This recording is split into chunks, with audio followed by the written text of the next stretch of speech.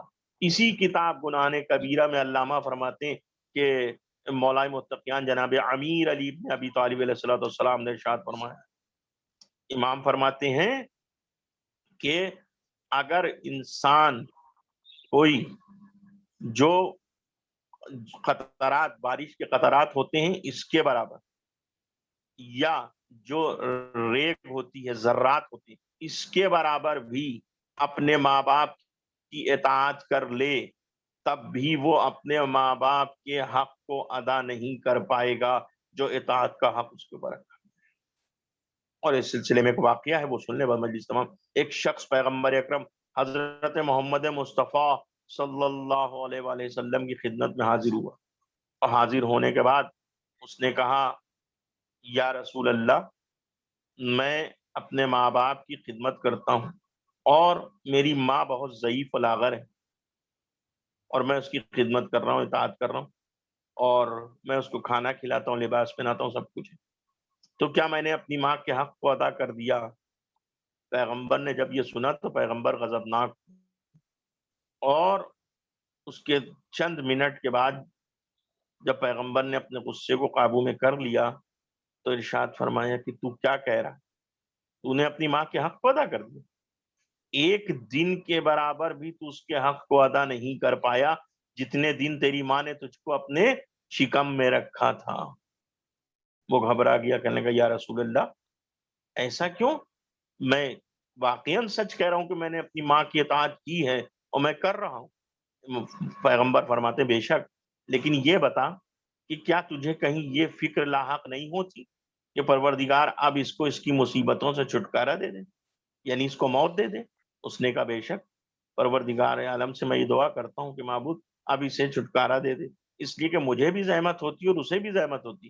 مسکرا کے پیغمبر نے فرمایا یہی فرق ہے کہ جب تیری ماں تیرے ساتھ ان امور کو انجام دے رہی تھی تب اس نے تیرے لیے یہ دعا نہیں کی تھی. جب تو اس لائق نہیں تھا کہ لباس پہن سکے، جب تو اس لائق نہیں تھا کہ کھانا کھا سکے، جب تو اس لائق نہیں تھا کہ نجاست کو برطرف کر سکے، تو تیری ماں تیرے لیے ان امور کو انجام دیتی تھی، لیکن وہ ہر وقت تیری طولانی عمر کی دعا کرتی.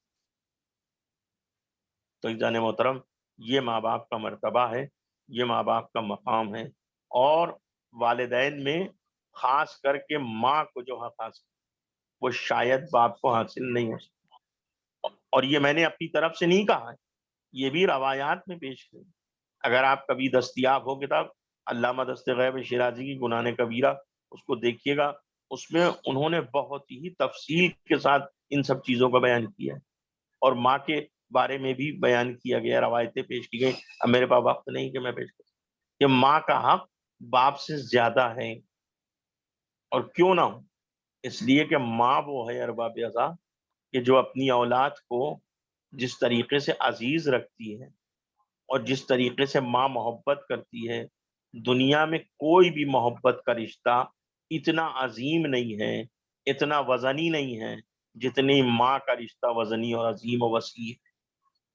یعنی ماں کے سامنے اولاد چاہے کتنی نالائق کیوں نہ ہو، مگر اس کے بعد بھی ماں ہے کہ جو اپنی اولاد سے محبت کرتی ہے. میں بارہا یہ کہتا ہوں کہ بے شک یہ محبت جو ماں کے دل میں آئی یہ پروردگار عالم کی طرف سے، جسے ہم مامتا کہتے ہیں.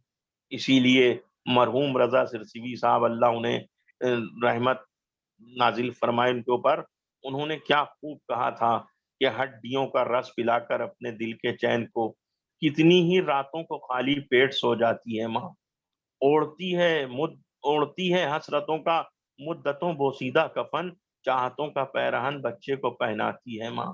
اور روح کے رشتوں کی یہ گہرائیاں تو دیکھیے، چوٹ لگتی ہے ہمارے اور چلاتی ہے ماں، اور پیار کہتے ہیں کسی اور مامتا کیا چیز ہے، کوئی ان بچوں سے پوچھے جن کی مر جاتی ہے ماں. اور فرماتے ہیں کہ جب موت کی آغوش میں تھک کے سو جاتی ہے ماں تب کہیں جا کر رضا تھوڑا سکون پاتی ہے ماں. یہ بے شک ارباب اعضاء کائنات کی ہر ماں کے لیے، کسی بھی مذہب و ملت کی ماں ہو، اس کے دل میں جو پروردگار عالم نے محبت ڈالی ہے یہ اسی کا نتیجہ ہے. تو عزیزان محترم، اس سے ایک بات کا اور اندازہ ہوتا ہے کہ جس خدا نے اپنی محبت اور رحم میں سے ماں کے دل میں ڈال دیا ایک ذرا سا حصہ ذرہ برابر، تو ماں اتنی شفیق و مہربان ہے تو وہ خدا کس قدر مہربان ہوگا اپنے بندے کے اوپر ارباب کہ جو رحیم و کریم پروردگار و معبود. ہاں عزیزان محترم، یہ مائیں سب برابر ہیں، مگر اس ماں کی عظمت کو کون بیان کرے کہ جس ماں کو پروردگار عالم نے شہزادی کونین قرار دیا، یعنی جو کونین کی شہزادی ہو اور اس کے بیٹے بھی ایسے ہوں جو جوانان جنت کے سردار ہوں.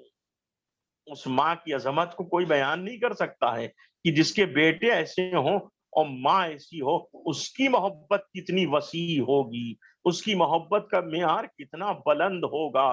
ہاں عزیزان محترم, ہم نے تو دیکھا ہے روایتوں میں ہم سنتے ہیں نا کہ بے شک آپ اندازہ لگائیے جب شہزادی رخصت ہو رہی تھی اس دنیا سے, جانے والی تھی, اور اسما سے کہا تھا کہ میں جا رہی ہوں حجرے میں, جب تک میری تسبیح و تحلیل کی آواز آتی رہے تو سمجھ لینا کہ فاطمہ زندہ ہے, لیکن جب تسبیح و تحلیل کی آواز بلند نہ ہو, ختم ہو جائے, تو سمجھ لینا فاطمہ رخصت ہو گئی. مگر میرے بچوں کو پہلے کھانا کھلا دینا, اس کے بعد میری رحلت کی خبر میرے بچوں کو دینا. عزیزان محترم کتنی محبت ہے شہزادی کو, اور خاص کر کے آقا حسین شربا پہ, خاص کر کے شہزادی نے جو وصیتیں کی تھی مولا کائنات کو, ان میں خاص کر کے کہا تھا کہ اے ابو الحسن, میرا حسین اسے پیاس بہت لگتی ہے, اور میں رات کو اپنے لال کے سراہنے پانی کا جام رکھ دیتی ہوں, اس لیے کہ میرا حسین رات میں اٹھ کے پانی پیتا ہے. لہذا میں تو اس دنیا سے جا رہی ہوں مگر میرا بچہ پیاسا نہ رہ جائے, لہذا اس چیز کو یاد رکھیے گا کہ میرے لال کے سراہنے پانی کا جام رکھ دیا جائے. اللہ اکبر. عزادارو بتائیے عزیزو کہ جس ماں کی اتنی تمنا تھی اور جس ماں نے اپنے لال کی پیاس کا اتنا خیال کیا تھا, جب اسی ماں کے سامنے اس کا لال پیاسا ذبح کیا جا رہا تھا کربلا کے میدان میں, تو کیا عالم ہو رہا ہوگا. ہاں عزیزان محترم روایت بتاتی, بس ختم کر رہا ہوں مجلس کو اس لیے کہ میں زیادہ طولانی مصائب نہیں پڑھتا. ارے روایت کہتی ہے کہ جب کربلا میں وہ وقت آیا کہ فاطمہ کا لال خود میدان کربلا میں جانے لگا اور سب شہید ہو گئے, کوئی باقی نہ رہا, یہاں تک کہ 6 مہینے کا بچہ بھی قربان ہو گیا, تو اب مقاتل میں لکھا ہوا ہے کہ جعفر جن آئے اور آنے کے بعد کہتے ہیں مولا مجھ سے یہ منظر دیکھا نہ جائے گا کہ میرے ہوتے ہوئے آپ میدان میں جائیں, اجازت دیجئے. امام نے کہا نہیں جعفر, یہ تمہارے لیے ممکن نہیں ہے, اس لیے کہ یہ اصول کے خلاف ہے. تم اللہ کی دوسری مخلوق ہو, یہ دوسری مخلوق ہیں, تم جنات ہو, یہ انسان ہیں, میں تمہیں ان کے مقابلے میں لڑنے کے لیے نہیں بھیج سکتا. عزیزان محترم لیجئے جعفر خاموش ہو گئے, لیکن اس کے بعد سید الملائکہ جبرائیل آئے. آنے کے بعد کہتے ہیں فرزند زہرا, ارے میں نے تو آپ کا جھولا جھلایا ہے, میں نے تو آپ کو جھولا جھلایا ہے, آپ اجازت دیجئے مجھے کہ میں میدان میں جاؤں.